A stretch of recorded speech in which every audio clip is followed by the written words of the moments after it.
The market bustled with life, a mosaic of scents, colors, and sounds swirling in the thick summer air. Tina threaded her way through the crowd, a plastic bag from Mrs. Dorsey's pie stand, swinging from her wrist, sticky with condensation from the warm cherry filling. Her sneakers scuffed against the uneven pavement as she weaved between shoppers and stalls, searching for her parents, until she realized they were gone. She blinked. Just a minute ago, she'd been standing next to her mom at the produce stand, listening to her dad complain about the price of avocados. Now, there was just the chatter of strangers and the rustle of canvas tents. She spun in a slow circle, her fingers tightening on the pie bag. The joke was old. Her parents liked to play these little adventures, pushing her to figure things out on her own. Life's about learning to fend for yourself, her dad always said, half smirking. Let's see if she can find her way back. But this time was different. She was only 7, and the crowd felt bigger than it ever had before. She started retracing her steps, brows furrowed, trying to remember the layout of the market. The scent of kettle corn mixed with grilled sausage made her stomach twist, though she wasn't sure if it was hunger or panic. She spotted a vendor she recognized, old Stan, who always sold wooden toys. His beard was longer this summer, but his eyes were the same kind. She approached, hesitant. "Excuse me, sir, have you seen my mom and dad?" Stan squinted, setting down a carved bird. "What do they look like, sweetheart?" She described her mom's red sun hat and her dad's loud Hawaiian shirt. Stan chuckled. "That fella did walk by 10 minutes ago, heading toward the north exit. Didn't see a lady with him, though." Her chest tightened. Were they not even together? She thanked him and headed toward the exit. The crowd was thicker here. A group of teenagers passed, one of them bumping into her. She staggered but didn't stop walking. She didn't cry, didn't shout. She just kept moving. By the time she reached the end of the lot, her legs were aching, and her grip on the pie bag had turned it into a warm, lopsided mess. But there was no sign of the red sun hat, no Hawaiian shirt, just heat, laughter, and the rustle of leaves in the breeze. Tina took a deep breath and sat down on a wooden bench near the lot's edge. The sun glared down on her freckled arms, and a bead of sweat rolled into her eye. She blinked hard. Her heart pounded like a drum against her ribs, but she refused to cry. Then a woman's shadow passed over her. "Hey there, sweetheart, you okay?" Tina looked up. The woman had kind eyes, the sort that crinkled at the edges, and wore an apron from a nearby bakery booth. Tina hesitated before nodding slowly, though her voice betrayed her. I I think my parents left me here." The woman crouched beside her, gentle but firm.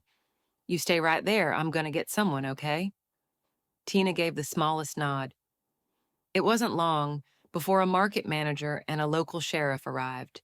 They asked questions, offered her a juice box, and tried to reassure her that her parents would be back soon. Tina didn't say much. She just stared at the spot where she'd last seen them. 3 hours passed before her mom and dad showed up, arms crossed, faces tight with irritation. "You weren't supposed to go that far," her mom scolded. "We were watching from a distance." "You're safe, aren't you?" her dad added. "A little independence won't kill you." They didn't apologize. They didn't even ask if she was scared. That night, Tina stared at the ceiling of her bedroom, the scent of cherry still clinging to her fingers. Something inside her changed, not broken, but reshaped, hardened. Years later, long after the market, the cherry pie, and the stifling Alabama heat had faded into memory, Tina still felt the moment as sharp as sunlight in her eyes. But she didn't talk about it, not even to herself. She just learned how to walk through the world without needing anyone. But the past always had a way of creeping back, didn't it?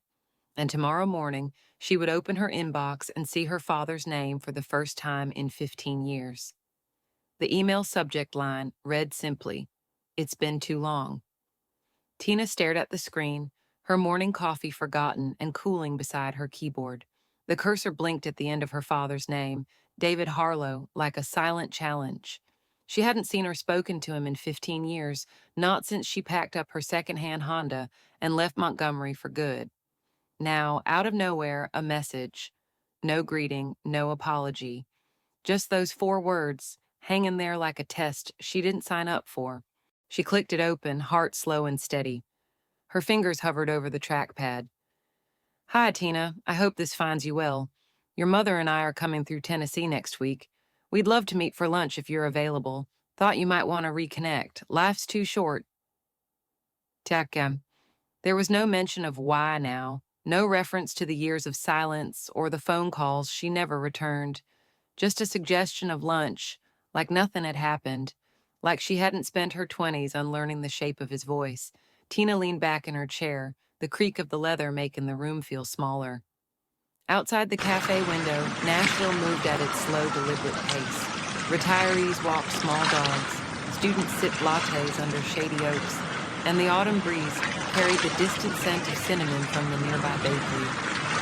She closed the email without replying, but the words stuck with her like seeds in her teeth. That old policy, the kid who sat on a hot bench waiting for her parents to come back, whispered, what if he changed? But she knew better. At work, she kept her hands busy and her mind sharper. She designed signage for local businesses, Tina Harlow. Designs had grown slowly but steadily over the years, mostly through word of mouth. Her latest project, a hand-painted mural for a downtown diner, was due next week. It should have been her focus. Instead, every blank wall reminded her of the message in her inbox. That night, she met with her neighbor Louie, a retired history teacher who walked with a cane and made the best blackberry cobbler on their block. He sat across from her on the porch, hands curled around a mug of peppermint tea. You're fidgety tonight, Louis said without looking up from his crossword. Tina gave a dry laugh. That obvious? I'm old, not blind. He glanced up, eyes sharp behind thick lenses. You want to talk about it? She hesitated, then, my dad emailed. Louis raised a brow. The same one you haven't spoken to since the market thing you told me about. The very one, she said, folding her legs beneath her. He wants to get lunch, says he and my mom will be passing through. Did he say sorry? Nope. Louis shook his head, scribbled a word into his crossword. Then he doesn't want to reconnect. He wants something. Tina looked down at her chipped nail polish. That's what I'm afraid of. They sat in silence a while, the breeze whispering through the porch rails. Somewhere down the street, wind chimes danced softly.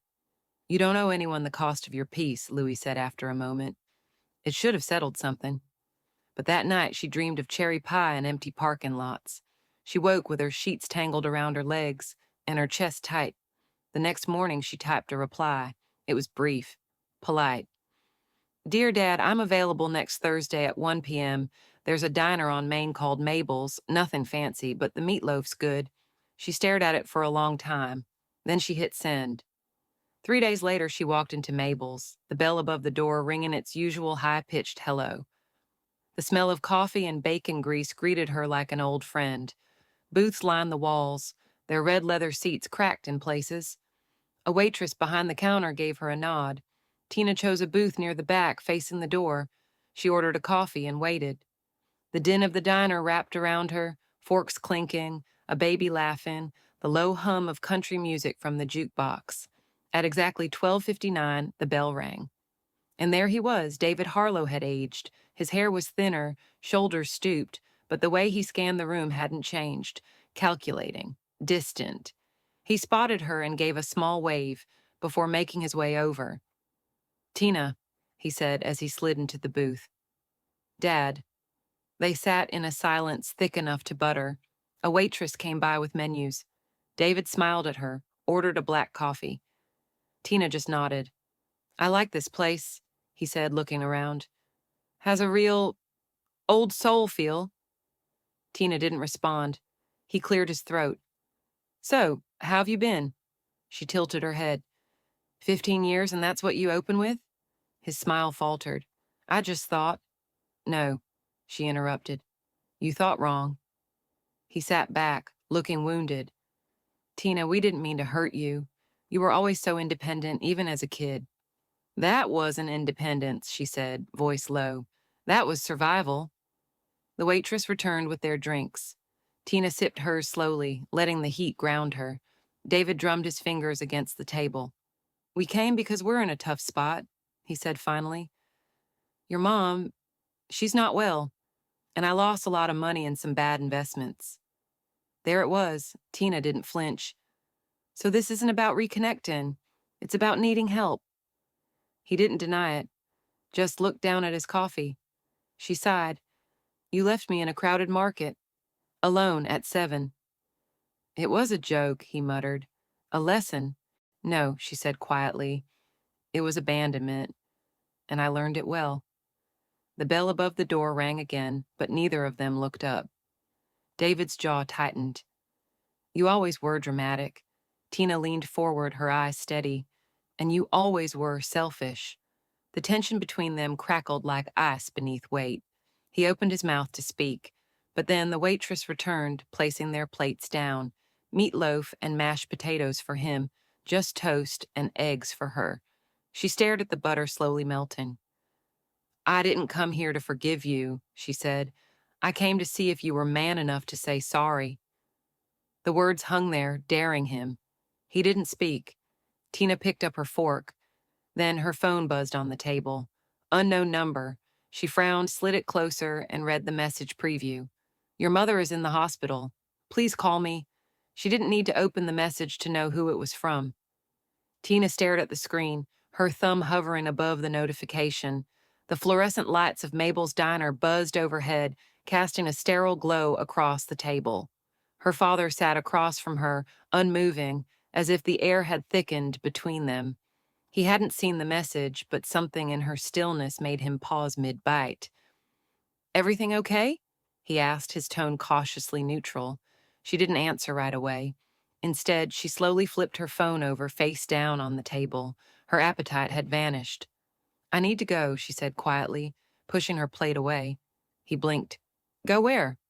Tina slid out of the booth, grabbing her jacket. The hospital, apparently Mom's there. David rose with her, but she held up a hand. Alone. He didn't argue, just nodded once and sat back down. Outside, the crisp Tennessee air slapped her cheeks as she stepped into the fading afternoon. The sky was clouded over, and the sidewalks were slick with leaves from the morning drizzle. She dialed the unknown number. It rang twice before a soft voice answered. Ms. Harlow, this is Nurse Shepherd at St. Luke's. Your mother Celeste was brought in earlier today. She fainted at a pharmacy. She's stable now, but we thought you should know.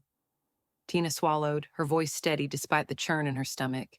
I'll be there soon. By the time she arrived, the hospital lobby hummed with controlled urgency, nurses in soft-soled shoes gliding across tiles, visitors clutching coffee cups, and whispered conversations. Tina approached the front desk, gave her name, and was led upstairs to a small room with pale yellow walls and a window facing the parking lot. Celeste lay in the bed, thinner than Tina remembered, her hair grayer and pulled back into a messy bun. She looked asleep, her breathing shallow but even. A heart monitor beeped rhythmically beside her. Nurse Shepherd smiled gently. She's dehydrated and exhausted. Nothing life-threatening, but stress seems to be a factor. I'll give you two some privacy. Tina took a seat beside the bed. For a moment, she simply looked at her mother, the woman who used to scold her for asking questions, who once told her that sensitivity is weakness, and who had more than once turned her back at the exact moment Tina needed her most. Now she looked small, fragile, mortal. Celeste stirred slightly, her eyelids fluttering open. Her gaze settled on Tina with slow recognition. You came, she rasped. Tina nodded. They called. A faint smile tugged at the corners of Celeste's mouth. You always were the responsible one. The irony burned. Don't mistake decency for trust. Celeste coughed lightly, her eyes drifting to the ceiling. I never wanted things to be like this. Tina folded her arms. Then maybe you shouldn't have left your kid in a market to prove a point. Celeste flinched at that, visibly. Your father thought... Don't, Tina cut in. Don't make this about him. You were there too. Silence settled between them like a heavy quilt. Tina stood, walking over to the window. Outside, headlights began to flicker on in the parking lot. The early November sky was growing darker by the minute. You never apologized, she said softly. Celeste's voice, barely audible, replied, I didn't think you'd listen. Tina turned, meeting her mother's gaze. I might not have, but you should have tried. Celeste looked away, tears brimming but not falling. I'm sorry, Tina. It was too little. It was too late. But something in Tina loosened, just slightly. Not forgiveness, not yet, but something that resembled breath. As she stepped out into the hallway, she nearly bumped into a tall figure standing just outside the room. It was Louis. He looked oddly out of place in the sterile corridor, hands in the pockets of his wool coat, leaning slightly on his cane. "What are you doing here?" Tina asked, surprised. Louis gave her a soft smile. "I called the hospital after you left the diner. Had a hunch." "You knew." "I figured," he said. "Old folks like us know how to read between the silences." She exhaled. "You didn't have to come." "I know," he said. "That's why I did." They stood together in the hallway, neither speaking for a while. "She said she's sorry," Tina murmured. Louis tilted his head. "And did that fix it?" Tina shook her head. "But it's a start." Back at home, Tina sat on her porch with a blanket over her lap. The wind had picked up, carrying with it the faint scent of chimney smoke from a neighbor's fireplace. She looked at her phone. No new messages from her father, no new surprises, just quiet. Her fingers hovered over her contact list before scrolling down and tapping the name she hadn't touched in months. "Hey," she said, when the voice on the other end answered. "You still running that toy drive for Thanksgiving?" "Great," Tina said. "I want to help. Count me in." Tina's boots crunched softly on the gravel path as she made her way toward the community center, arms weighed down with two large cardboard boxes. The November morning carried a bite in the air, enough to redden her nose and fog her breath. Sunlight filtered through bare tree branches, casting thin shadows across the pavement. Her car, still dusted with leaves, idled behind her at the curb. She shifted the boxes slightly to ring the doorbell with her elbow. The door swung open to reveal Carol Owens, a petite woman in her 60s with a crown of curly gray hair and a voice that carried across parking lots. "There she is," Carol beamed. "You're early." Tina smiled, slightly winded. "Thought I'd beat the rush. Where do you want these?" "In the main hall, table under the window, next to the canned goods," Carol said, stepping aside. "You're a lifesaver." The center bustled with volunteers prepping for the annual Thanksgiving drive. Children's coats hung on racks, canned food lined the folding tables, and bins overflowed with new toys and winter gloves. The smell of spiced cider drifted from the kitchenette. Tina placed the boxes down and peeled off her coat, greeting a few familiar faces: Mrs. Feldman from the pharmacy, Henry from the post office, and Roberta, who always brought homemade scarves for donation. She hadn't expected how comforting it would feel to be surrounded by people with no agenda. Midway through sorting through boxes of board games, she heard her name. "Ms. Harlow." She turned. A man in a navy pea coat stood in the doorway, looking slightly out of breath. He was tall, with a neatly trimmed beard and a paper bag clutched in one hand. He held it up sheepishly. "Louis said you liked lemon bars. Thought I'd drop some off. He couldn't make it today." Tina blinked, surprised. "You're his grandson." "Jacob," he said, offering a warm smile. "He talks about you like you're the mayor of this town." She laughed. "That's generous of him. I'm just helping out." Jacob set the bag down on the table and looked around. "You folks do all this every year?" Tina nodded. "Thanksgiving week. Everything gets boxed and delivered to families around town." He stepped forward, inspecting a crate of stuffed animals. "Need help?" Tina hesitated. "You don't have to." "I want to," he said, removing his coat. "Besides, I owe Louis for making me feel guilty about sleeping in." They worked side by side for the next hour, filling donation bags, taping boxes shut, and trading small talk.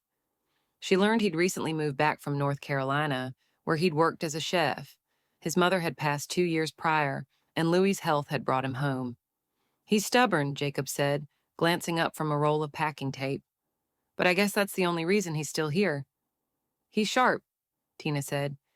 "He pretends to forget things so people underestimate him." Jacob grinned. "Yeah, he does that." Outside, the sun dipped toward the horizon.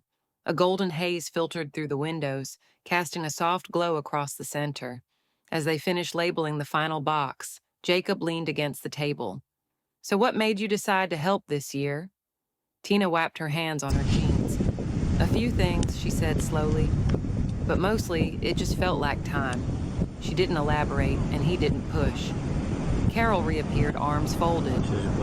You two planning to flirt all day, or are you coming with us to drop these off? Jacob chuckled, grabbing a bin.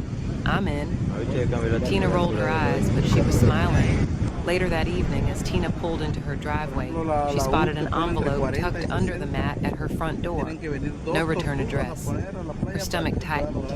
Inside was a card. The front read, "We're still your family." Inside, in familiar handwriting, "You can pretend we don't exist, but blood is blood. We need to talk." Yeah. She stood motionless for a moment, card in hand. Then she turned on her heel and walked inside, the card still clutched in her fist. She dropped the card in the trash, but the words clung to her like smoke.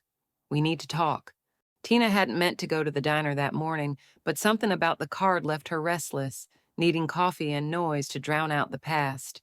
The bell above the door chimed as she stepped inside. The smell of bacon, pancakes, and strong drip coffee wrapped around her like an old blanket. A few regulars looked up, Ben and Ethel from the hardware store, two kids with sticky maple syrup fingers, then went back to their meals. Tina slid into a corner booth without thinking, muscle memory guiding her. A waitress she didn't recognize approached with a pot of coffee. You look like you need this. I do, Tina said, offering a tired smile. Thanks. Steam curled from the mug as she stared out the window. A delivery truck backed into the alley across the street. The town's rhythm beat on, indifferent to her ghosts. She didn't hear him sit down until he cleared his throat. I thought you might be here. She turned.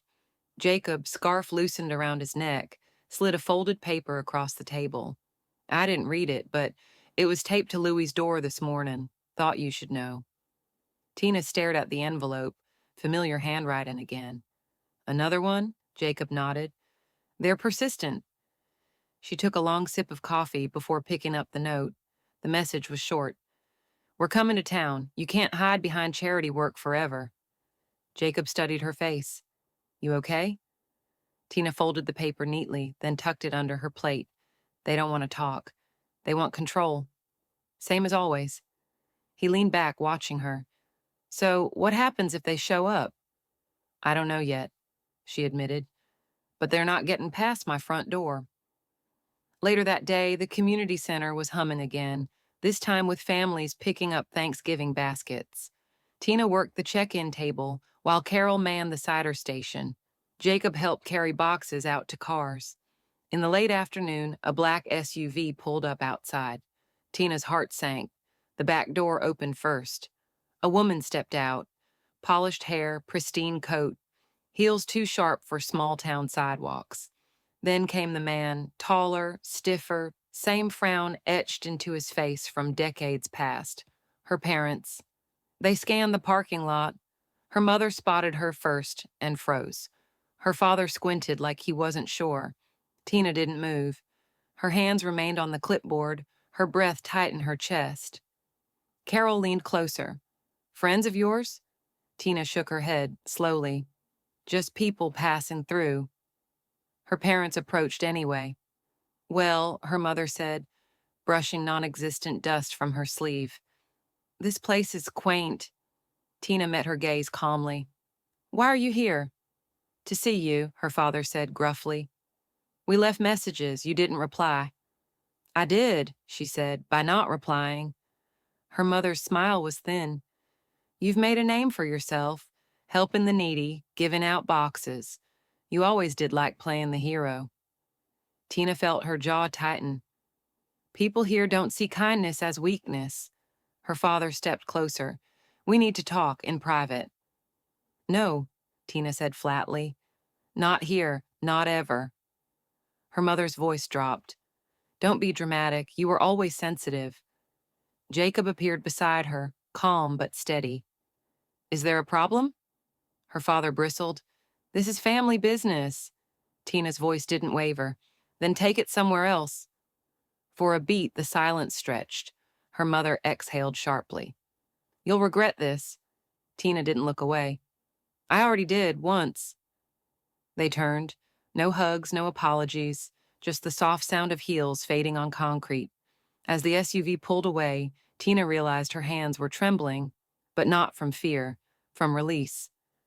Jacob set down the clipboard she hadn't realized she was still holding. "You okay?" "I think," she said slowly, "I finally am." Outside, the last leaves of autumn skittered across the pavement, and Tina, for the first time in years, didn't flinch when someone said the word family. The letter arrived the next day, not with urgency, but with the calm certainty of something that had been waiting years to be sent. Tina found it tucked among bills and flyers, her name written in a firm, deliberate hand. No return address, no stamps from another state, just her name, Tina Moore, centered neatly on a cream envelope. She stood at the kitchen counter staring at it, the kettle whistling in the background. She let the water boil too long. When she finally opened it, the message was short but not cold. "We're leaving town. We won't contact you again. Do what you want with the house. It's yours now." Tina read it twice, then folded it shut. There was no apology, no attempt to rewrite history, no plea for reconciliation, only a surrender wrapped in paperwork. Jacob dropped by that afternoon, arms full of leftover pies from the center. "Carol says if she sees one more pumpkin tart, she's moving to Florida." Tina laughed, the sound light unguarded. "Come in, I have tea." They sat at her small table, sunlight angling through the blinds. He handed her a file folder. "Property transfer, signed and notarized." She blinked. "You mean it's real?" He nodded. "They're gone. No lawsuit, no more letters, just gone." She exhaled slowly. "I don't know what I expected. A fight, a public tantrum, maybe another Facebook post." Jacob smiled softly. "Maybe they realized you're not the kid they left behind." The house was old, on the edge of town, tucked beneath two towering oaks, its shutters long since chipped by sun and wind. Tina hadn't driven by in years. Now she stood at the porch, keys in hand. Inside, everything was just as she remembered. The uneven step near the kitchen, the coat hook still too high for a child to reach. Dust clung to every surface, but the silence was peaceful, not heavy. She walked through each room, not mourning, not aching, just observing. In the hallway closet, she found a box labeled Tina. Inside were a few photographs, a crumpled field trip permission slip, and a music recital program from 6th grade. No letters, no keepsakes, just evidence she had once lived there. She left the box untouched and went out to the porch where dusk painted the town in warm orange. The next day, she put the house up for sale, not out of anger, but clarity. That place had never been home. Not really. A week later, the sold sign swung in the wind. On a quiet Saturday morning, Tina hosted a small gathering at the center, a thank you breakfast for the volunteers. Carol brought cornbread, Jacob brewed coffee, and someone hung handmade paper leaves from the ceiling. Tina stood near the window, watching kids play tag outside, their jackets flapping like tiny capes. Ben and Ethel waved from across the room. Carol nudged her. "Looks like you made a life here after all." Tina smiled. "Number I built one." They clinked mugs. Later that evening, after the tables were cleared and lights dimmed, Tina walked to the edge of the town square. The air was cool and still. Above her, the street lamp buzzed softly. She pulled out her phone and opened a message thread that hadn't been used in years, the one with her Aunt Nora, the woman who had once given her shelter when no one else would. Tina typed 3 words: "Dinner, my treat." Then she added one more: "Family." She hit send, and for the first time in her life, Tina didn't feel like she was rebuilding. She felt like she had finally arrived,